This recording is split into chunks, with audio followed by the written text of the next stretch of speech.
Hey everybody, I've decided to make this little intro to the rambly part of the video, which is coming right up, to give you a little heads up on what the talk really came from in the first place. I've already given my 2 cents, which is kind of a funny play on words. You'll see why in this video once you've finished it. I hope you'll get the joke.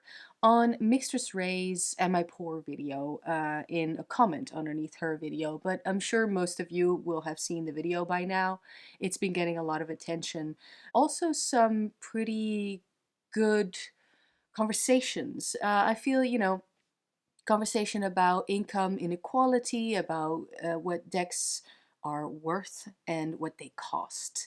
That topic comes around every few years, right? We know that, but still, this is an interesting take on it and the reactions I've seen. For instance, I'm going to be also posting in the description box, in case you've missed it, Venable Wen's blog post. I also gave my opinion or talked about it a little bit regarding, the tarot tube community, you might say, in my Finding Hidden Symbols in Thoth video. But I thought that it would be pretty cool to do sort of a VR to Mixtress's video by expressing my own personal point of view, because I did not feel attacked. Okay, I did not feel attacked, nor even addressed, to be honest, by her words at all. But apparently, it did make me think about some things, about what truly stops me personally from talking about what decks cost. And let me tell you right now, it's not what you think. It's not what I thought. It has actually really pretty much nothing to do with this discussion. It's just that I thought it would be cool to kind of ramble about, yeah, why I kind of stay away from it. Yeah, you'll see. So as I said, it goes in a very different direction than I presume you might think, the majority of you watching. And these are some very personal reasons, to be honest, but they might be enlightening to hear nonetheless. It was kind of enlightening for me to, as Mixtress does, process it through words in a video. So without further ado, enjoy the video. Hey everybody, it's Anna from Astral Tarot. This is a different style video. A little bit of a vlog, I don't know, very spontaneous. I'm about to do some sewing, as you can see. This is my oldest sewing machine, and I love it because this one has a pedal. The way you do the back stitch is you press this button. I know this system, this is what I just know this system. It's not a computer, it's actually a machine, so I love working with this. I'm currently watching the collab that I did with Danny Mystic, her video, and it's a lot of fun. It's so fun to see that we have very similar experiences, first impressions with those decks. I have Terrestrial Tarot, she has the Bosch Tarot, and we're both seeing little animals, little demon friends. It's so fun. And I am about to finish this pouch, real leather pouch. This is old leather that I bought years ago at the market in Amsterdam for fabrics, and it houses my Terrestrial Tarot. So I'm gonna make this. There it is. As you can see, I am not really about measuring at all. And it kind of brings me to a very different point that I want to discuss as you see me struggle to make this pouch. Because I usually make like wooden boxes, which is actually a lot harder to make, but I don't know, somehow this is just what I'm about. And pouches, because I don't measure, because I can't count, because I have dyscalculia, it's the same as dyslexia, except that it's with numbers. I don't know how to say that in English, but in Dutch it's dyscalculia. It's an actual thing, except that it was only recognized. I don't even know if it's recognized in schools. Anyway, because when you have dyslexia, you get different tests and stuff. You get like really big texts. It's all zoomed in to make it easier to read. And for dyscalculia, I don't think that's a thing even now. I'm not sure. Anyway, that's a ramble. As you can see, this is going to be a rambly video. You're going to see my lovely old sewing machine, which is actually made out of metal.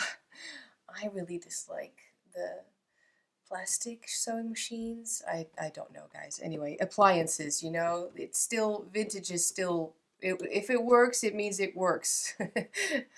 Also, this style is like brown buttons and stuff. I love it. Anyway, the thing is, I want to address the fact that, yeah, there's something about numbers on my channel and regarding tarot reviews, etc. Because that has been a discussion that was picked up by quite a lot. And even though I addressed this a little bit in the Finding Hidden Symbols in Thoth video, I want to get into now, from my own perspective, why I never disclose the price of a deck. So, let's get sewing.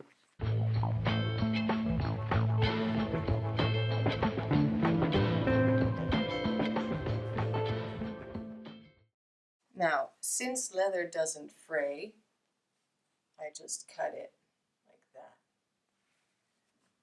Let's see if I can sneak this underneath.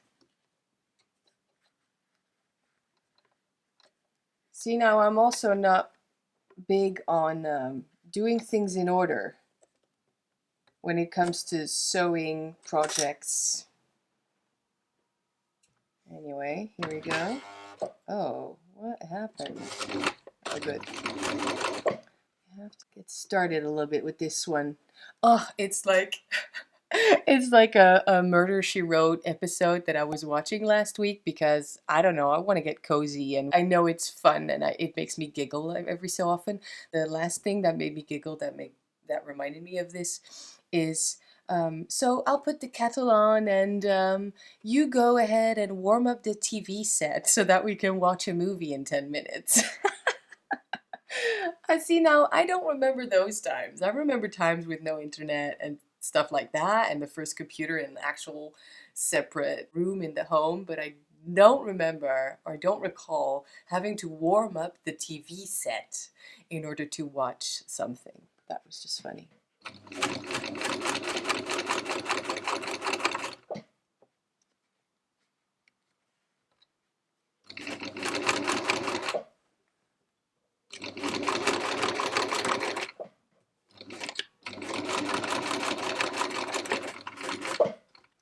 I kind of have to be careful with leather because this is obviously not a leather needle, but it is fine leather, so it's okay. But you don't want to.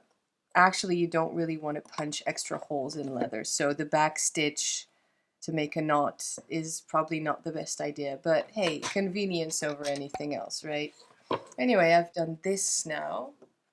I know there's not a lot of light today, guys. This was a very spontaneous video. But there's actually, so let's get into the other topic of the video. There's actually a reason why I personally never disclose the price of tarot decks. I mean, I don't think I do, right? First of all, you guys know I'm Dutch, right? So I'm half French, half Dutch. But there is this kind of ugly, also funny, must say, but there's this joke around Dutch people, how we're always thinking about money and putting money, having that as a priority, which, being online, it's just, I don't want to put the emphasis on money, on finances. Also, when it comes to tarot, it's kind of like, that's not what I want my channel to be about, you know? And I don't want to give off the impression that that's all I think of. Even though you probably all know, I don't make a lot of money doing the work that I do. I am a tarot reader, and I am a dance teacher and owner of a dance school now. And since the ownership, or well, starting that project really, I did start, earning more of a living, and the tarot definitely helps. Except that, let's make a fun little design. Let's see if we can pull that off. Except that I'm still, as a freelancer, how do I say that? Right at the poverty line, which is crazy to me because um, having grown up basically from right after my studies, being a professional dancer, never making any money. That's an exaggeration, but you know what I mean. Never making any money. Right now, it feels like I'm finally making some money. And then there's my accountant, because yes, as a person who does not know how to count, I have an accountant and I pay that person to do my taxes because I don't understand, basically. They still say, I'm doing better, but I'm still not rich, and that's just the way it is. Now, I've accepted that a long time ago. I've accepted that with my life path. As a dancer, you know you're going to be basically poor your whole life unless you get into television or something like that. And as a tarot reader, that's really just it. All starts from a labor of love, just like dance. So I'm okay with all of that, and I'm living a happy, fulfilled life, so I'm good.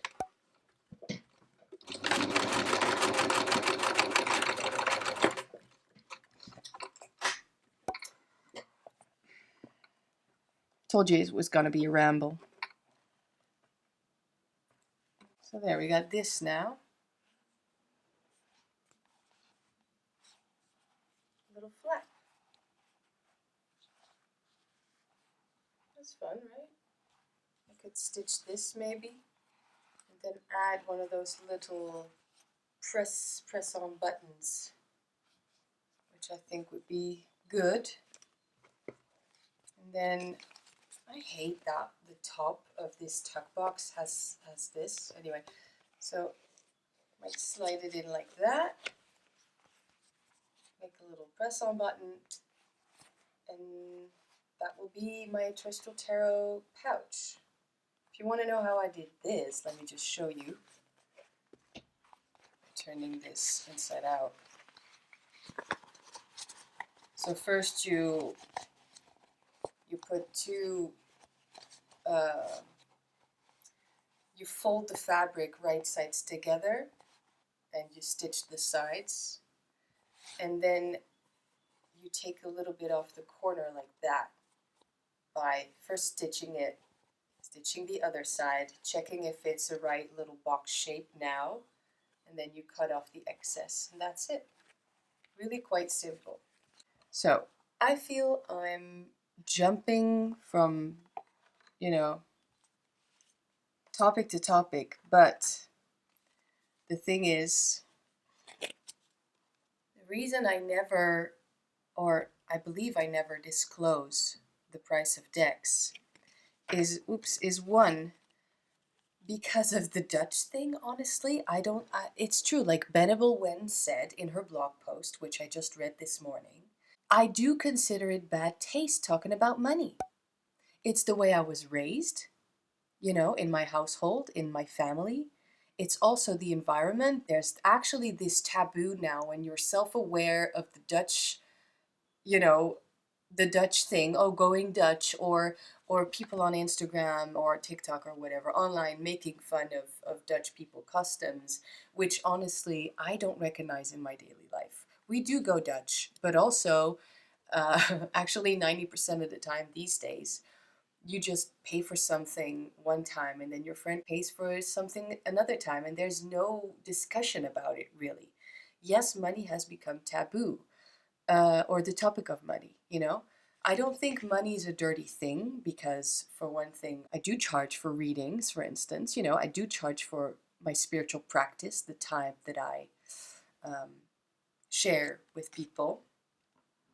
I got this priest so many times now already. It's not even funny anymore. So that's one. I do see, yeah, it's maybe like an old school thing, but to me, it is still considered bad form to be talking about money and what things cost all the time. Um, yeah, so I just decide to kind of not talk about that at all because people know when I get a deck, it's not going to be a free deck. You're going to have to, if you want to purchase the deck, it's a purchase. So it's going to cost some money. But the thing is, for instance, the Ritual Tarot, that's the first deck I got sent from a creator for free.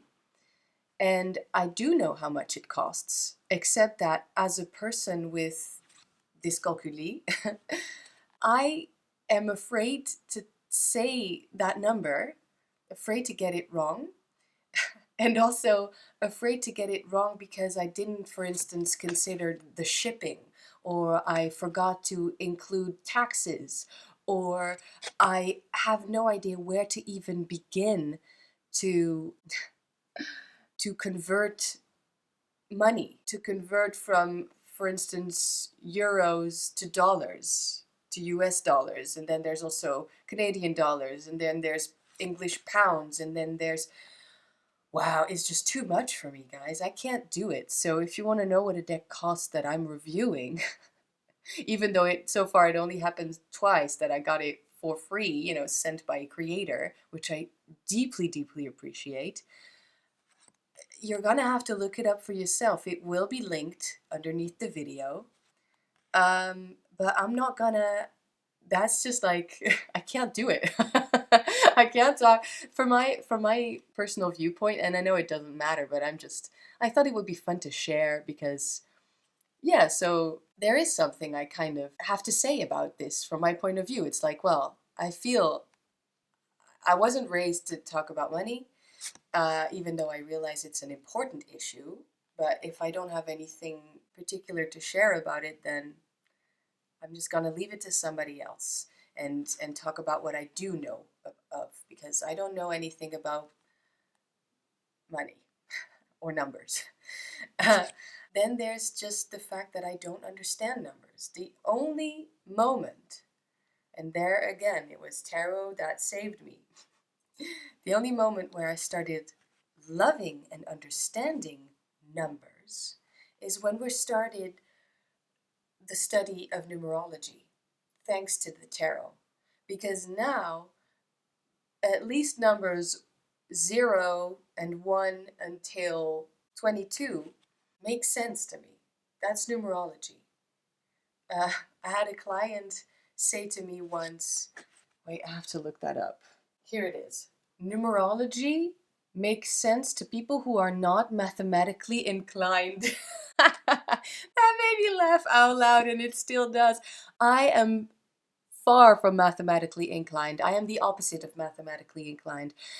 And perhaps, therefore, numerology makes absolute sense to me because it stopped being about the amount, like 9, and it started to be about what 9 means. So the meaning of the number we're talking about, all of a sudden, numbers got feelings. It's like pips with feelings. All of a sudden, thanks to tarot numerology, learning that, really getting into the Marseille, and then later on, obviously, seeing it very quickly in the Rider-Waite-Smith, the Thoth, and any other freaky tarot deck.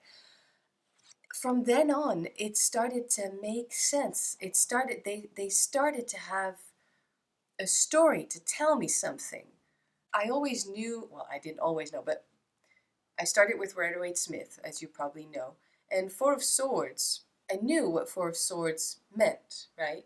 Except now I could dissect it. Not only what swords mean and what the element of air means, but also what the number means.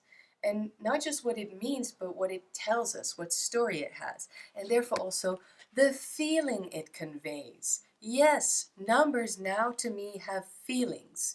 2 means something very different than 5, for instance. And that is all thanks to numerology. And now you all know that I cannot count. Don't ask me to count because I will be the most silent person in the room, okay?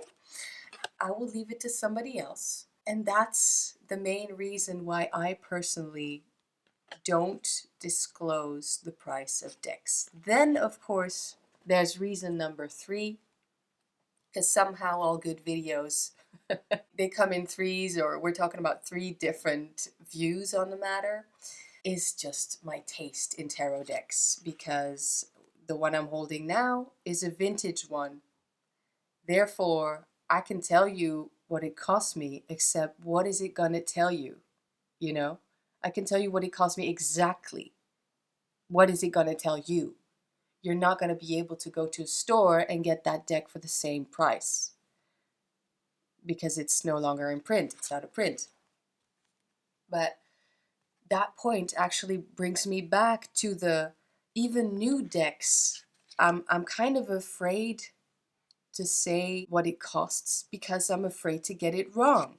I'm afraid to or I'm aware that I could be wrong. I'm aware that I could make a mistake there to not include, what is it called? The money exchange, when you switch from euros to US dollars again.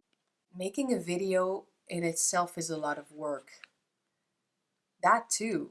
And I don't want to put more work on making videos where we also have to do this extra research about what a deck costs in a different coin. Yeah, people who love making tarot videos, we do a lot of work, right? This is besides the point. Everything that comes from this point on, it's besides the point. But it does kind of come up in the sense where, yeah, I mean, I think people can look up the price of a deck, right? That's really easy to do if you're interested in the deck, or you're just curious to know. I don't think a creator or a person who makes videos about the deck needs to disclose all of that. Usually there's a link in the description box that directs you directly to the Etsy page or wherever you can get the deck. So that should tell you enough. And to put it in the video as well, and to then convert the money, that guys, I don't even know where to start. I don't know how to do that. Okay, anyway. I hope this video and this message found you well. Let me know if you've ever made a pouch like this made out of real leather. I think I'm gonna like it. It's gonna go around this box because I think the cards do need still a little bit more protection from the box and the pouch, not just the pouch. I don't know. I have a feeling that this supple leather won't do the trick. And I want to leave you with this beautiful Wheel of Life card that I said looks a lot like those trolls and something else, but also it reminds me of a Furby. I used to have one. Yeah, I used to own a real Furby when they came out. And I don't know where it went, and that saddens me because I think a Furby would have been a perfect ironic decoration in my home as a 35-year-old adult. Anyway, thanks so much for being here. I would love to continue the conversation, whatever this video was, in the comments. So let me know what you think, and I will see you all next week. Thanks so much, everybody. Bye!